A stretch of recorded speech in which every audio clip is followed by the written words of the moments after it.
കഴിഞ്ഞൂല്ലേ? Steffi fan നിർത്തിയ പോലെ ആയിപ്പോയി. ഫാൻ നമ്മൾ ഓഫ് ചെയ്ത് കഴിഞ്ഞിട്ട് ഒരു 6 കറക്കം പിന്നെയും കറങ്ങുമല്ലോ, അതുപോലെ പാട്ടും തീർന്നു, ഡാൻസും തീർന്നു, അനിലും നിർത്തി, കയ്യടിയും നിർത്തിയിട്ട് ഒരു 3 കറക്കം സ്റ്റെഫിയുടെ വക എക്സ്ട്രാ ഉണ്ടായിരുന്നു. അല്ല, അനിലിന്റെ വരവിന് തന്നെ ഒരു എനർജി ഉണ്ടായിരുന്നു. ആ എനർജി നിങ്ങളുടെ പ്രകടനത്തിലും നമ്മൾ. എനിക്ക് വ്യക്തിപരമായ അനിലിനോടുള്ള പരിചയം എന്ന് പറയുന്നത് 1999 സെപ്റ്റംബർ മാസത്തിലാണ്. 99 സെപ്റ്റംബർ മാസത്തിൽ നമ്മൾ ഉദ്ഘാടനം ചെയ്ത സലീം കുമാറേട്ടൻ ആദ്യമായിട്ട് ട്രൂപ്പ് തുടങ്ങിയപ്പോൾ ആ ട്രൂപ്പിലുണ്ടായിരുന്ന 8 പേരിൽ ഞങ്ങളിൽ ഒരാളാണ് അനിൽ ഇലവന്തട്ട ചേട്ടൻ. ആ വർഷം നമ്മൾ അദ്ദേഹത്തോടൊപ്പം ഞാൻ ഒരുപാട് പരിപാടികൾ ചെയ്തു. അദ്ദേഹത്തിന്റെ വീട്ടിൽ ഞാൻ പോയിട്ടുണ്ട്. ആ സമയത്ത് ഇലവന്തട്ടയിൽ നമ്മൾ ഒരിക്കൽ പോയി അവിടെ താമസിച്ചിട്ടുണ്ട്. താമസിച്ച വീടിനടുത്തൊരു പുഴയോ എന്തൊക്കെയോ സ്ഥലങ്ങളൊക്കെ ഉണ്ട്. അവിടെ തോട്ടിൽ കുളിച്ചെന്ന് തോന്നുന്നു. നമ്മൾ പോയിട്ട് തോട്ടിൽ പോയി ഞങ്ങളൊരു കുളിയൊക്കെ കുളിച്ചു. അനിൽ ഇലവന്തട്ട ചേട്ടൻ നല്ല ചിത്രകാരനാണ്. കൊച്ചിൻ സ്റ്റാലിയൻസ് എന്ന് പറയുന്ന ട്രൂപ്പിന്റെ ആദ്യത്തെ വർഷത്തെ വണ്ടിയുടെ മേളിൽ കുത്തിവെക്കുന്ന ബോർഡ് എഴുതിയത് ട്രൂപ്പിൽ പ്രോഗ്രാം ചെയ്യാമെന്ന പുള്ളി തന്നെ. പുള്ളിക്ക് ഉള്ള ബോർഡ് കണ്ടപ്പോൾ ഇഷ്ടപ്പെട്ടില്ല. പുള്ളി കൈകൊണ്ടൊരു ബോർഡ് എഴുതിയിട്ട് ആ ബോർഡും കൊണ്ടാണ് ആ വണ്ടി ഒരു വർഷം കേരളം മുഴുവൻ കറങ്ങി നടന്നത്. മായും കായും തമ്മിൽ നമ്മളൊരു കോമ്പറ്റീഷൻ ഐറ്റം ഉണ്ടായിരുന്നോ? ഞാൻ മകാരം വെച്ച് പറയും, കാ വെച്ച് പറയും. വെറുതെ അനിലേട്ടാ നമുക്കൊന്ന് ഒരു സാമ്പിൾ അടിച്ചു നോക്കണോ? ശരി, ഞാൻ മായി തുടങ്ങാം. മായാണ് മകനെ മലയാളത്തിലെ 56 വർഷങ്ങളിൽ മഹത്തായ മായില്ലാതെ മനുഷ്യന് പ്രത്യേകിച്ച് മലയാളികൾക്ക് മുഴുവൻ കഴിയില്ല. കലാകാരന്റെ കഴിവുള്ള കലാകാരന്മാരെ കൈഡികൾ കൊണ്ട് കുളിര് ഒരുപ്പിക്കാനായി കൂടിയിരിക്കുന്ന കൂട്ടുകാർക്ക് എന്റെ കായ്ക്കേണ്ട കാര്യങ്ങളിൽ കട്ടി കുട്ടികളുടെ ഇഷ്ടങ്ങളെ ക്രിക്കറ്റിൽ 2 കളിക്കാർ വാങ്ങുന്ന കോടയിൽ ഒരു കാമ്പിളി കുമ്പളെ കനിക്കർ കപ്പിൽ എല്ലാം കകാരന്മാരില്ല. അമേരിക്കയിൽ ഒരു ക്ലിന്റന്റെ കാമിക്ക് മോണിക്ക ലെവൻസ്കി 2 മായുടെ മഹാത്മ്യത്തെക്കുറിച്ച് മുഴുകയാണെങ്കിൽ മണ്ണിലെ മൂലകങ്ങളെ മങ്ങിടാതെ കാത്തിടാൻ മണ്ണോലിപ്പ് തടയാനും മരങ്ങൾ മതി. മരമില്ലാതായാൽ പിന്നെ മഴയില്ലാതായി മാറും, മഴയില്ലാതായാൽ പിന്നെ മണ്ണിടം മോശം. കലയിൽ കൂടുതലും കായാണ്. കൂത്തു, കൂടിയാട്ടം, കാവടിയാട്ടം, കുറുത്തിയോട്ടം, കുത്തിയോട്ടം, കടുവാലി, കോൽത്തലി, കോലംതുള്ളൽ, കുമ്മാട്ടി, കഥകളി. ആയോധന കലകൾ 3 കായാണ്. കരാട്ടെ, കളരി, കുംഫു. കാണുന്നതും കാണാത്തതുമായ അവയവങ്ങളൊക്കെ കായാണ്. കൈ, കാല്, കണ്ണ്, കാത്, കരള്, കവിള്, കഴുത്ത്, കഷ്ണം, കൺപീലി, കർണം, കുംഭ, കിണ്ണി, കുടവയർ, കൃഷ്ണമണി. ഇതിന്റെ ക്ലൈമാക്സ് എന്ന് പറഞ്ഞാൽ സരിഞ്ചേട്ടൻ വന്നു കയറും. നീ കാ നീ മാ, ഇനി കമ്മ എന്നൊരു അക്ഷരം ഇടരുത്. അതായിരുന്നു അന്നത്തെ ക്ലൈമാക്സ്. എന്റെ ഒരു ചെറിയ ആഗ്രഹം, ഇതൊക്കെ പഠിക്കാൻ എന്താ ചെയ്യണ്ടേ? ഇത് പഠിക്കാൻ നല്ല ലോൺ എടുക്കണം. എന്നിട്ട് ബാങ്കിൽ നിന്ന് വിളി വരും, CC മുടങ്ങിയെന്ന്. അപ്പൊ നമ്മളെ എന്തും ചെയ്യും. ഇത് പഠിച്ച് വിറ്റ് കാശാക്കും. അല്ല നമ്മള് ഇങ്ങനെ കാണുമ്പോണ്ടല്ലോ, ഇത് ഭയങ്കര ഒരു ക്യൂരിയോസിറ്റിയാണ് അറിയാനും. ഇത് പഠിക്കുന്നതിനേക്കാൾ എളുപ്പം മറ്റേ ആങ്കറിങ് ആദ്യം ഒന്ന് കറക്റ്റ് ആക്കിയായിരുന്നു.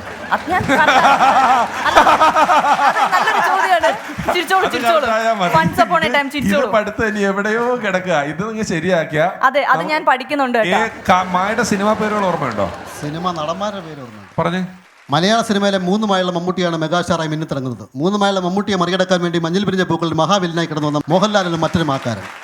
അങ്ങനെ 3 മായുള്ള മമ്മൂട്ടിയും 2 മായുള്ള മോഹൻലാൽ മാത്രമല്ല മലയാള സിനിമയിലെ മാക്കാരും മണിയമ്പിൾ രാജ്, മഹേഷ്, മുകേഷ്, മനോജ് കെ, മണിവർമ്മ, മുകുന്ദൻ, മാഫേസി, മച്ചാൻ വർഗീസ്, മണവാള ജോസും, മഞ്ജു, മഞ്ജുവാരി, മാധവി, മാനസി, മേനക, മോനിഷ, മനുഷ്യ കൊയ്രാള, ഇന്നിങ്ങനെ പോകും മലയാള സിനിമയിലെ മാക്കാർ. കണ്ണു കാണാത്ത കുരുടനെ കാണികളെ കരയിപ്പിക്കാൻ കലാഭൂമണി കാലാരംഭിക്കുന്ന കാട്ടിലെ മാനന്ദ ഗാനമാണ് പാടിയത്. കാര്യഗൗരവമില്ലാത്ത കുട്ടികളെ മറത്ത കരുമാടിക്കുട്ടനെപ്പോൾ കൈകൊട്ട് പെണ്ണെ തുടങ്ങുന്ന മറ്റൊരു ഗാനമാണ് പാടിയത്. കുളനെയും കുബേരനെയും കസനന്ദനം കമലഹാസനിൽ കായുണ്ട്. നടുക്ക് കായുള്ള ഷക്കീലായിരുന്നു കേരളത്തിലെ കൗമാരക്കാരെയും കോളേജ് കുമാരന്മാരെയും കോരി തെറിപ്പിച്ചുകൊണ്ടിരുന്നത്. കൂടാതെ കനകത, കൽപ്പന, കൊട്ടാരക്കര, കായമാധവ്, കുഞ്ചാക്കവും കവേർ KP ചിരിത, KT സ്പടനിൽ, കൈതപ്പുറം, KJ യേശുദാസ് എല്ലാം കാകാരന്മാരാണ്. മതി, ഇനി നമ്മളിപ്പോൾ മത്സരമില്ല. നിങ്ങളിപ്പോൾ എന്നെ കാണുന്നത് TV-യിലൂടെ അല്ല, എന്നെ നേരിട്ടാണ് കാണുന്നത്. എന്നാൽ പ്രേക്ഷകർ എന്നെ കാണുന്നത് TV-യിലൂടെയാണ്. ഞാൻ പറഞ്ഞു വരുന്നത്, നമ്മൾ ആദ്യമായിട്ടും TV കാണുന്ന ദിവസം ഒരിക്കലും വിചാരിച്ചിട്ടില്ല നമ്മളൊക്കെ ഈ TV-ക്കകത്താകുമെന്നും ഇതൊരു വരുമാന മാർഗമാകുമെന്നും. ശരിയല്ലേ? അപ്പോൾ ഞാൻ ഈ TV-യെക്കുറിച്ചാണ് പറയാൻ വരുന്നത്. ഒരുപക്ഷെ മുൻപിരിക്കുന്ന ന്യൂ ജനറേഷൻ കുട്ടികൾക്ക് TV ഇല്ലാത്തൊരു കാലഘട്ടമോ അല്ലെങ്കിൽ TV ആദ്യമായിട്ട് വരുന്ന കാലഘട്ടമോ പറഞ്ഞാൽ മനസ്സിലായില്ല. എന്തായാലും ഞങ്ങളുടെ നാട്ടിൽ ആദ്യമായിട്ട് TV വരുന്നത് പുത്തൻ വീട്ടിലാണ്. പേരെയുള്ള പുത്തൻ വീട് ഒരു അന്നത്തെ കാലത്ത് ഒരു 10-45 വർഷത്തെ പഴക്കമുള്ള വീടാണ്. അപ്പോൾ ഒരു ബ്ലാക്ക് ആൻഡ് വൈറ്റ് TV. ആഴ്ചയിൽ ഒരു ദിവസമാണ് മലയാള സിനിമയുള്ളത്, ഞായറാഴ്ച വൈകിട്ട് 4 മണിക്ക്. ആ ഞായറാഴ്ച വൈകിട്ട് 4 മണിക്കുള്ള സിനിമ കാണാൻ വേണ്ടി ഞങ്ങളുടെ നാട്ടിലെ ആബാലവൃദ്ധജനങ്ങളും ഈ പുത്തൻ വീട്ടിൽ സിറ്റൗട്ടിലോട്ട് ഇങ്ങനെ ഒഴുകി എത്തുക. ഒരു 3-3:30 ആകുമ്പോഴേക്കും ആൾക്കാർ വരും. ഒരു 3:45 അവിടുത്തെ സാറ് അവർ TV ഹാളിൽ നിന്ന് ഇങ്ങനെ മാറ്റി സിറ്റൗട്ടിലോട്ട് തിരിച്ചു വെക്കും. അപ്പോൾ ആദ്യം വരുന്നവർക്ക് ഈ സിറ്റൗട്ടിൽ തറവഞ്ചിലിരിക്കാനുള്ള സൗകര്യമുണ്ട്. താമസിച്ച് വരുന്നവർക്ക് ബാക്കിലൊരു അരമതിലുണ്ട്. ആ അരമതിലിൻ്റെ പിന്നിൽ ഈ ചുടുകട്ടയും പിന്നെ ഈ കവളമടലും ഒക്കെ എടുത്തിട്ടിട്ട് അതിൻ്റെ പുറത്ത് കയറി നിൽക്കും. അപ്പം നമ്മളതിന് ബാൽക്കണി എന്നായിരുന്നു പറയുന്നത്. അതിനുശേഷം 3:55 ആകുമ്പോഴേക്ക് സാറിങ്ങനെ വരുന്നു. സാറ് TV പതുക്കെ ഓണാക്കും. ആദ്യം ഒരു വെളുത്ത ഒരു മഞ്ഞ് പോലെ സ്ക്രീൻ വരും. അത് കഴിഞ്ഞ് ഇങ്ങനെ തേനീച്ച പോലെ ഗ്രെയിൻസ്. അപ്പോൾ നമ്മൾ തേനീച്ചായിരുന്നായിരുന്നു പറയുന്നത്. അതിനുശേഷം സിനിമ ഇങ്ങനെ ഓപ്പൺ ആവുക. സിനിമ ഇങ്ങനെ തുടങ്ങുമ്പോൾ തിയേറ്ററിലെ പോലെ ബിസിലടിയോ കയ്യടിയോ ആരോ ഒന്നും അവിടെ നടക്കുന്നില്ല. കാരണം അവിടെ ഒരു മുത്തശ്ശിയുണ്ട്. ഈ മുത്തശ്ശിക്ക് ഇവിടെ ആൾക്കാർ കൂട്ടം കൂടി വന്നിരിക്കുന്ന അത്ര ഇഷ്ടമല്ല. അപ്പോൾ അവിടുത്തെ സാറ് എന്ന് പറയും, എന്താമേ TV ഒന്നും ഇല്ലാത്ത ആൾക്കാരല്ലേ, കണ്ട് സന്തോഷിച്ച് പോട്ടെ. പക്ഷെ മുത്തശ്ശി ഇതുകൊണ്ടൊന്നുമല്ല പറയുന്നത്. ആൾക്കാരൊക്കെ വന്നിരുന്നിട്ട് ഈ ഭിത്തിയിലൊക്കെ ഇങ്ങനെ ചാരി ഇരുന്ന് ഈ തലമുടിയിലെ വെളിച്ചെണ്ണയും കരിയും ചെളിയെല്ലാം കൂടി ഭിത്തിയിൽ ഇങ്ങനെ കറുത്ത പാട് പോലാവും. അതിങ്ങനെ ലാമിനേഷൻ ചെയ്ത പോലെ കഴുകിയാൽ പോലും പോകത്തില്ല. നമ്മൾ സിനിമ കണ്ടൊരു എനർജി ആയ ഒരു സമയത്ത് മുത്തശ്ശി എഴുന്നേറ്റിട്ട്, അയ്യോ TV ചൂടായി കേട്ടോ, ചൂടായി, TV അങ്ങ് ഓഫ് ചെയ്യും. മക്കളെ മുത്തശ്ശി ഇച്ചിരി വെള്ളം കുടിച്ചിട്ട് വരട്ടെ കേട്ടോ എന്ന് പറഞ്ഞ് വെള്ളം കുടിക്കാൻ അകത്തോട്ട് പോകുന്നു. അപ്പോൾ നമ്മളിങ്ങനെ ചൂടായിട്ടിരിക്കുക, എന്തെങ്കിലും പറയാൻ പറ്റുമോ? രണ്ടാമത് വീണ്ടും മുത്തശ്ശി വെള്ളം കുടിച്ചിട്ട് തിരികെ വരുമ്പോൾ ഒരു മുറുക്കാമ്പതി കൈ കാണും. തിരിച്ച് വരുമ്പോൾ ചൂടൊക്കെ മാറി കേട്ടോ, TV ഓണാക്കി മുറുക്കാനൊക്കെ എടുത്തിങ്ങനെ മുറുക്കി വെളിയിൽ വാതിലിലോട്ട് നീട്ടിയൊരു തുപ്പ. അപ്പോൾ അങ്ങനെ പലപ്പോഴും തുപ്പ. ഒരു ദിവസം ഇങ്ങനെ നോക്കിയപ്പോഴേ ബ്ലാക്ക് ആൻഡ് വൈറ്റ് TV കുറച്ച് സമയത്തേക്ക് കളർ TV ആയിട്ടിരിക്കുന്നു, ഈ തുപ്പൽ തെറിച്ചിട്ട്. മലയാളികൾക്ക് കോമൺ ആയിട്ട് ദേഷ്യം തോന്നുന്ന ഒരു ടീമുണ്ട്. ബാലകൃഷ്ണൻ, മായ, അളകനന്ദ, അങ്ങനെയൊക്കെയുള്ള ആൾക്കാർ. അവർ TV ന്യൂസ് വായിക്കുന്നവരാണ്. TVയുടെ ക്ലൈമാക്സ് ഇങ്ങനെ ആയി വരുമ്പോഴേക്കാണ് TV എഴുതി കാണിക്കും, പ്രധാന വാർത്തകൾക്ക് ശേഷം മലയാള ചലച്ചിത്രം തുടരും. അപ്പോൾ ശരിക്കും പറഞ്ഞാൽ ഒരു ഇൻ്റർവെലാണ്. അപ്പോൾ ടോയ്ലറ്റിൽ പോകുന്നവർക്കൊക്കെ ബാക്കിൽ പോകാം, ആ വരമ്പ് നിന്ന് കാര്യം സാധിക്കാം. അപ്പോൾ ഈ ഇരിക്കുന്നവരാരും എഴുന്നേക്കത്തില്ല, കാരണം ഈ സീറ്റ് നഷ്ടപ്പെടുമല്ലോ. അപ്പോൾ ഇരിക്കുന്നവരാരും എഴുന്നേക്കത്തില്ല. അപ്പോൾ ആ കാലഘട്ടത്തിൽ നമുക്ക് ഈ ദേശീയ നേതാക്കന്മാരോട് സത്യം പറഞ്ഞാൽ ഭയങ്കര ആരാധനയാണ്. അവർക്ക് സ്വന്തം അച്ഛനോടും അമ്മയോടും ഇല്ലാത്തൊരു സ്നേഹവും ബഹുമാനവും. അവർക്കാർക്കും ഒരാപത്തും വരരുതെന്ന് നമ്മൾ പ്രാർത്ഥിക്കും. കാരണം മറ്റൊന്നും കൊണ്ടൊന്നുമില്ല, ഇവരാരെങ്കിലും മരിച്ച പിന്നെ ഒരാഴ്ചത്തേക്ക് TV വീണവായനയാണ്. അപ്പോൾ ആ കാലഘട്ടത്തിലാണ് നമ്മുടെ പ്രധാനമന്ത്രി രാജീവ് ഗാന്ധി മരിക്കുന്നത്. അന്നും ഒരാഴ്ച മൊത്തം വീണവായനയായിരുന്നു. വീണവായനയാണെങ്കിലും നമ്മൾ പതുക്കെ ആ ഗേറ്റിൻ്റെ അടക്കം ചെന്ന് ചെവി ഇങ്ങനെ വെക്കും. വീണവായന എങ്ങനെ ഇടയ്ക്കാണ് നിർത്തിയാലോ, പക്ഷേ വീണവായന ഫുള്ള് ഇങ്ങനെ തുടർന്നുകൊണ്ടിരിക്കും. അപ്പോൾ നമ്മുടെ നാട്ടിൽ ഒരു വീണവിദ്വാനുണ്ടായിരുന്നു, ജോൺസൺ ആശാൻ. പുള്ളി AR ഫെയിമ. പുള്ളിയാണ് അന്ന് ഈ രാജീവ് ഗാന്ധി മരിച്ച സമയത്ത് അവിടെ വീണ വായിക്കാൻ വേണ്ടി പോയത്. അദ്ദേഹം അവിടെ ഒരാഴ്ച വീണ വായിച്ചു. ആശാൻ അവിടെ നിന്ന് തിരിച്ചു വന്നിറങ്ങുമ്പോൾ നാട്ടുകാർ അദ്ദേഹത്തിന് പേരിട്ടു നീറോ ചക്രവർത്തി. കാരണം അവിടെ വീണ വായിച്ചുകൊണ്ടിരുന്നപ്പം ഇവിടെ അദ്ദേഹത്തിന് വീടും പോരയുടെ മൊത്തം കത്തിപ്പോയി. നമ്മുടെ നാട്ടിലെ പ്രധാനപ്പെട്ട പ്രേമങ്ങളെല്ലാം പൊട്ടിവിടുന്നത് ഈ സിറ്റ് ഔട്ട് വെച്ചായിരുന്നു. കാരണം ഇന്നത്തെ പോലെ ആൺ പെൺ വ്യത്യാസമൊന്നും വന്നില്ല. ആണുങ്ങളും പെണ്ണുങ്ങളും ഇങ്ങനെ തൊട്ടുരുമ്മി ഇങ്ങനെ ആ സിറ്റ് ഔട്ടിൽ ഇങ്ങനെ ജാമായിട്ട് ഇങ്ങനെ ഇരിക്കുക. അപ്പോൾ ഈ ചെറിയൊരു ഗ്യാപ്പുള്ളടത്ത് കൊച്ചുങ്ങളെയൊക്കെ പിടിച്ച് ഫില്ല് ചെയ്യും. അപ്പോൾ ഇങ്ങനെ ജാമായിട്ടിരിക്കുന്നു. ഇതിനിടയ്ക്ക് പ്രേമിക്കുന്ന ചില ആൾക്കാരുണ്ട്. പക്ഷേ ഇന്നത്തെ പോലെ മരം ചുറ്റി പ്രേമമോ പാർക്കിലോ ബീച്ചിലോ പോലുള്ള പ്രേമമൊന്നുമില്ല. ഇവിടെ തൊട്ടുരുമ്മി ഇരിക്കുമ്പോഴുള്ള ചില സംസാരങ്ങളില്ല, ആക്ഷൻസുകളാണ്. കാരണം തൊട്ടടുത്ത് അമ്മയും അച്ഛനൊക്കെ കൂടെ ഇരിക്കുമായിരിക്കും. അവർക്ക് ആർക്കും അറിയത്തില്ല ഈ സംഭവം. അവർക്കാർക്കും മനസ്സിലാക്കാനും പറ്റത്തില്ല ചില ആക്ഷൻ. അപ്പോൾ അന്നത്തെ ഈ പ്രേമത്തിൻ്റെ ഒരു പ്രധാന വേർഷനായിരുന്നു കണ്ണിറുക്കി കാണിക്കുന്നത്. കാമുകൻ കാമുകി കണ്ണിറുക്കി കാണിക്കും, അത് അവർക്ക് സൂഹിക്കും. പിന്നെ കാമുകി അല്ലാത്ത ആൾക്കാരെ ചിലർ ആണുങ്ങൾ കണ്ണിറുക്കി കാണിക്കും. അത് ചില പെണ്ണുങ്ങൾക്ക് ഇഷ്ടപ്പെടും, ചിലരാണ് കല്ലെടുത്തെറിയും.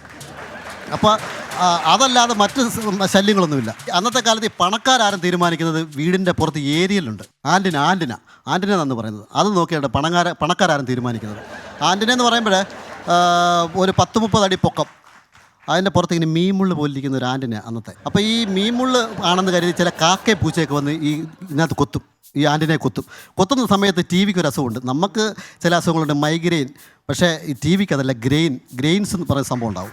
അപ്പോൾ ഈ ഗ്രെയിൻസ് മാറ്റാൻ വേണ്ടി നമ്മുടെ നാട്ടിൽ ഒരു വിദഗ്ധനായ ഒരാളുണ്ടായിരുന്നു, പ്രകാശണ്ണൻ. ആ നാട്ടിലെ ആസ്ഥാന ഗ്രെയിൻസ് മാറ്റക്കാരനാണ്. ഈ ഗ്രെയിൻസ് മാറ്റുന്ന ഒരു കോഴ്സ് 6 മാസം ഇവിടെ പോയി പഠിച്ചതായി ഈ പ്രകാശണ്ണൻ. അപ്പോൾ ഈ പ്രകാശണ്ണൻ ഇവിടുത്തെ TVക്ക് ഒരു ഗ്രെയിൻസ് വന്നാൽ അപ്പോൾ സാറ് പറയും, പ്രകാശണ്ണനെ ഒന്ന് പോയി വിളിച്ചേ. 2 പയ്യന്മാർ സൈക്കിളിൽ പോകുന്നു, പ്രകാശനെ വിളിച്ചുകൊണ്ട് വരുന്നു. ഒരു കളക്ടർ വരുന്ന പവറാണ് പ്രകാശന് 2 സഹായികൾ കൂടെ കാണും. ഒരു സഹായി നേരെ വന്ന് ഈ TVയുടെ നോവ പിടിക്കും, ഒരു സഹായി മുറ്റത്ത് നിൽക്കും, പ്രകാശന് ഏറ്റവും മുകളിൽ കയറും. അപ്പോൾ ഇങ്ങനെ ഗ്രെയിൻസ് മാറ്റുകയാണ് സംഭവം. എന്താ പറയുക, മേപ്പോട്ടിരുന്ന കമ്പിയിൽ ക്രോസ് ഒരു ചെറിയ കമ്പി വെച്ചിട്ടുണ്ട്, അതിൽ പിടിച്ചിങ്ങനെ തിരിച്ചാൽ മാത്രം മതി.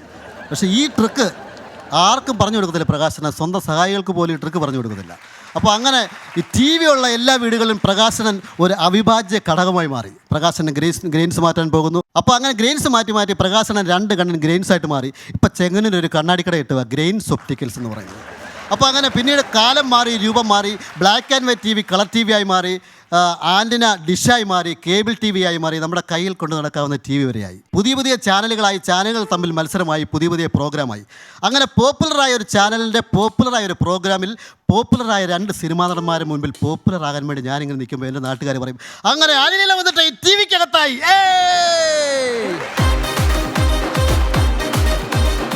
അനിലേട്ടാ നന്നായിട്ടുണ്ട് അനിലേട്ടാ, നന്നായിട്ട് പെർഫോം ചെയ്തു കേട്ടോ. എനിക്ക് ഒത്തിരി ഇഷ്ടപ്പെട്ടു. ഞാനിങ്ങനെ ചിന്തിക്കുമായിരുന്നു, ഈ TV ഇല്ലാത്ത കാലമൊക്കെ ഇങ്ങനെ ചിന്തിക്കാൻ പറ്റുന്നത്. ഇപ്പൊക്കെയാണ് നമുക്ക് മൊബൈൽ എവിടെ പോകുമ്പോഴും വേണം. അതുപോലെ അന്നത്തെയൊക്കെ കാലത്ത് ഇപ്പൊ ഒന്നും ചിന്തിക്കാൻ പറ്റുന്നില്ല. ധർമ്മൻ ചേട്ടാ അല്ലെ അവതരിപ്പിച്ചൊരു വിഷയം എന്ന് പറഞ്ഞാൽ നമ്മുടെയൊക്കെ മനസ്സിലുള്ള ഒരു വിഷയമാണ്. ചിലപ്പോൾ ഇവിടെ ഇരിക്കുന്ന ചെറിയ പിള്ളേർക്ക് അത് അനുഭവപ്പെട്ടിട്ടുണ്ടാവില്ല. പക്ഷേ ഈ പ്രകാശൻ എന്നൊക്കെ പറഞ്ഞാൽ എല്ലാ നാട്ടിലും എല്ലാ പ്രദേശത്തുള്ള ഒരു കഥാപാത്രമാണ് ഈ പ്രകാശൻ എന്നൊക്കെ പറഞ്ഞാൽ. പണ്ട് പോലെ TV വന്ന ടൈമിന്, ബ്ലാക്ക് ആൻഡ് വൈറ്റ് TV ഒക്കെ ഉള്ള ടൈമിന് ഞങ്ങളുടെ അടുത്തുള്ള ഗൾഫുകാരൊക്കെ വരുമ്പോഴാണ് VCR VCP ഒക്കെ കൊണ്ടുവരുന്നത്. VCR ഒക്കെ കൊണ്ടുവരുന്നത്. അന്ന് ഈ കാസറ്റൊക്കെ ഇടാൻ നേരത്ത് ഇടയ്ക്ക് വെച്ച് സ്റ്റക്കായി പോകുമ്പോൾ ഇത് അഴിച്ചെടുത്തിട്ട് ഒരു തുപ്പിലോട്ട് തുടക്കണ പരിപാടിയൊക്കെ ഉണ്ട്. ഈ റിബണൊക്കെ തുടച്ചു കൊടുക്കുന്ന ഒരു പരിപാടിയൊക്കെ ഉണ്ട്. അപ്പൊ അതൊക്കെ ചെയ്യാനായിട്ട് വിദഗ്ധരായിട്ടുള്ള ഒരുത്തരുണ്ടാവും. അവനായിരിക്കുള്ള ആ വീട്ടുകാരുടെ ഭയങ്കര പ്രകാശൻ എന്ന് പറഞ്ഞ. അപ്പൊ അങ്ങനെ ഒരുപാട് അനുഭവങ്ങൾ ആ പ്രായത്തിലുള്ളവർക്ക് കറക്റ്റാണ് അനിൽ പറഞ്ഞത്. ഒരു അനുഭവം പറഞ്ഞു പോയ പോലെയാണ് എനിക്ക് കൂടുതൽ അനുഭവപ്പെട്ടത്. എന്തായാലും ഓൾ ദി ബെസ്റ്റ്. അനിലേട്ടൻ പറഞ്ഞ എല്ലാ ഓർമ്മകളും കൃത്യമായിട്ട് കണക്ട് ചെയ്ത ഒരാളാണ് ഞാൻ. TV കാണാൻ വേണ്ടി വേറെ വീട്ടിൽ പോയിട്ടുള്ള ആരെങ്കിലും ഈ കൂട്ടത്തിലുണ്ടോ? ടീച്ചറാണോ? ആദ്യമായിട്ടൊരു ടീച്ചറിനെ കൈപൊക്കി ചെയ്യാനുള്ള സമ്മാനം എനിക്ക് തന്നെ. ഞാൻ പൊളിച്ച്. ഏത് കോളേജിൽ നിന്നാണ് വരുന്നത്? Wisdom college, Kunnamkulam. ഏത് പരിപാടിയാണ് ടീച്ചർ അപ്പുറത്തെ വീട്ടിൽ പോയി കണ്ടിട്ടുള്ളത്? സിനിമകൾ കാണാനാണ് പോകാറുള്ളത്. അപ്പൊ എനിക്ക് ഭയങ്കര ദേഷ്യമാണ് സൺഡേ ട്യൂഷന് പോകാൻ. ഞാൻ എപ്പോഴും ഓർക്കണ ഒരു സംഭവമാണിത്. സൺഡേ ട്യൂഷൻ ആ മാഷാണെങ്കിൽ 5 മണി 4:30 5 വിടുള്ളൂ. സിനിമ കാണിക്കല്ല നമ്മളെ. സിനിമ കാണിക്കാൻ ഒരിക്കലും കൊണ്ടാക്കാറില്ല. ഞാൻ ടീച്ചറിന്റെ സ്റ്റുഡൻസിന് എടുത്തിട്ട് പറയണം, എനിക്ക് ദേഷ്യം പോകാനായിരുന്നു. എന്റെ മെയിൻ പരിപാടി ഏതായിരുന്നു പറയാം? ഞാൻ അപ്പുറത്തെ വീട്ടിൽ പോയി കണ്ടിട്ടുള്ളത് He-Man and the Masters of the Universe. ഞാനൊക്കെ കണ്ടിട്ടുള്ളത് ചിത്രഹാറാണ്. ചിത്രഹാറ്, രംഗോലി, സപ്താഹിക്ക് എന്നൊക്കെ പറഞ്ഞ ഒരു കെട്ട് പരിപാടികള് ഞാൻ കുറച്ച് കാലങ്ങളിൽ എനിക്ക് അപ്പുറത്തെ വീട്ടിൽ ഞാൻ TV കാണാൻ പോയിട്ടുണ്ട്. പിന്നെ DD2 വന്നു, ബൂസ്റ്റർ എന്ന് പറഞ്ഞൊരു സാധനം വന്നു. DD2 ക്ലിയർ ആയിട്ട് കെട്ടാൻ വേണ്ടി ആന്റിനിൽ ട്യൂബ് ലൈറ്റ് വെച്ച് കെട്ടിയാൽ കുറച്ചുകൂടെ ക്ലാരിറ്റി. അതിനുശേഷം പിഷാരടി കേബിൾ TV നടത്തി. കേബിൾ വന്നേ പിന്നെ കേബിൾ TV നടത്തിയിട്ടുണ്ട്. കേബിൾ TV വന്നേ പിന്നെ കേബിൾ TVയിലെ ജൂക്ക് ബോക്സ്, ഒരു കമ്പ്യൂട്ടർ മേടിച്ച് അതിൽ കുറെ പാട്ടൊക്കെ ഇൻസ്റ്റാൾ ചെയ്തിട്ട് ലാൻഡ് ഫോൺ കണക്ഷൻ എടുത്ത് സോഫ്റ്റ്വെയർ വെച്ചിട്ട് ആൾക്കാർക്ക് പാട്ട് കേൾക്കാം. ജൂക്ക് ബോക്സ് ഒക്കെ എന്റെ ജൂക്ക് ബോക്സ് ആയിരുന്നു അവിടെ നടന്നത്. പക്ഷേ ജൂക്ക് ബോക്സ് ഞാൻ വീട്ടിൽ വന്ന് നോക്കുമ്പോൾ അത് സ്റ്റക്ക് ആവും. പിന്നെ അതിന്റെ മേളിൽ ചെന്നത് ഓടിച്ചു വിടണം. അങ്ങനെ കുറച്ച് നാള് കേബിൾ TV പരിപാടി, ജൂക്ക് ബോക്സ് പരിപാടി. ഞങ്ങളുടെ നാട്ടിൽ ഈ ഇന്റർനെറ്റ് വന്ന സമയത്ത് ടെലിഫോൺ ബൂത്തിൽ ആദ്യമായിട്ട് ഇന്റർനെറ്റ് കഫേ തുടങ്ങിയപ്പോൾ വൈകിട്ട് 6 തൊട്ട് പിറ്റേ ദിവസം രാവിലെ 6 വരെ ഇന്റർനെറ്റ് കഫേയിലെ വിദഗ്ധൻ, അവിടുത്തെ ശാസ്ത്രജ്ഞൻ ഞാനായിരുന്നു. റിസൾട്ടൊക്കെ വരുന്നതിന് മുമ്പ് പിള്ളേർക്ക് റിസൾട്ട് പറഞ്ഞു കൊടുക്കുന്ന പണിയെടുക്കല്, അങ്ങനെ പല പണി എടുത്തിട്ടുണ്ട്. ബാക്കി എല്ലാം ഗംഭീരമായി. Thank you. പനിലേട്ടാ എല്ലാ കാര്യങ്ങളും അവർ പറഞ്ഞു. അപ്പം നെക്സ്റ്റ് ടൈം വരണം പൂർവാധികം ശക്തിയോടുകൂടി. തീർച്ചയായിട്ടും. Okay, all the best and thank you so much അനിലേട്ടാ.